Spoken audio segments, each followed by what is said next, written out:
Premananda Ashram was begun by Prem Kumar, originally from Sri Lanka. He's been known by a number of names, as Sri Lankan and Indian people often are, including Ravi and Little Sai Baba.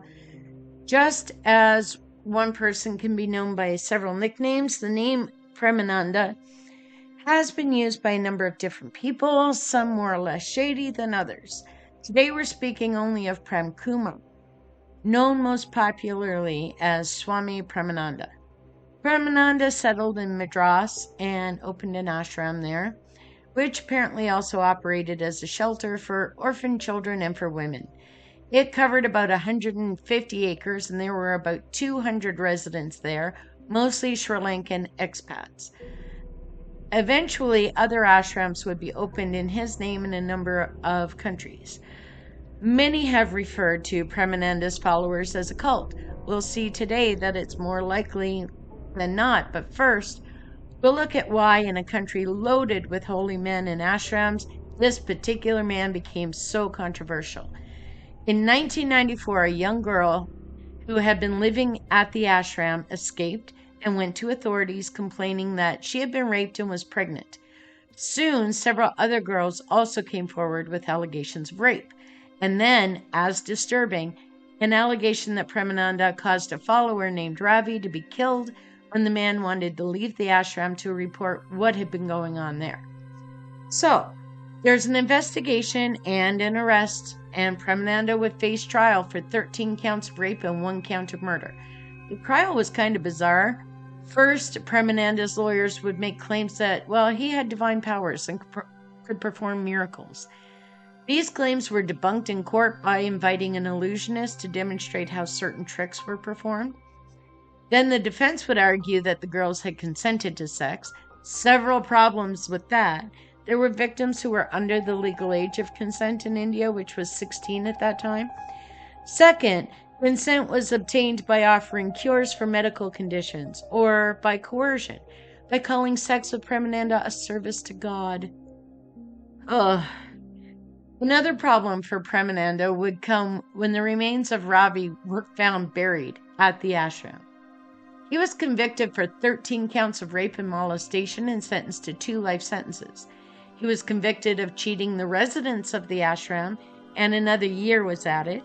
6 members of the ashram were also found guilty of conspiracy to commit rapes and destruction of evidence. 5 of them were sentenced to life. All were denied any remission in their sentences given the severity of the crimes. The judgments and sentences were upheld all the way to India's highest court. Premananda died in jail in 2011 of liver failure. Now, was it a cult? Yes. Yes, it was. Are the current followers in a cult? No, there's no evidence that they are. But let's get into it. There are no allegations or any evidence whatsoever that the followers outside of the Tiruchi ashram were ever involved in a cult or cult activity. But there is more than sufficient evidence that the ashram that Premananda lived at in Tiruchi was a cult and behaved as a cult. The first indication is that at least 20 of the girls and women who lived there, primarily orphaned, were treated as servants to Premananda, who would select one for sexual abuse at night. They were not permitted to say no, and if they objected, they were beaten. Sleeping with him was allegedly serving God, and so was a form of worship. These women and girls were not permitted to leave the group at their own will. Direct witnesses would say that the devotee named Ravi was tortured, killed, and buried because they believed he was set to expose what was happening at the ashram. Premananda and other members of the ashram conspired to destroy evidence of illegal activity in the ashram and worked together as a group to protect his name.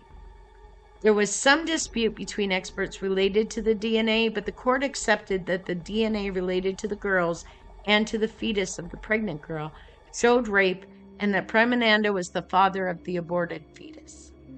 Control of participants, exploitation of participants, demand for worship, and obedience to the leader working in concert to disguise or hide cult activities.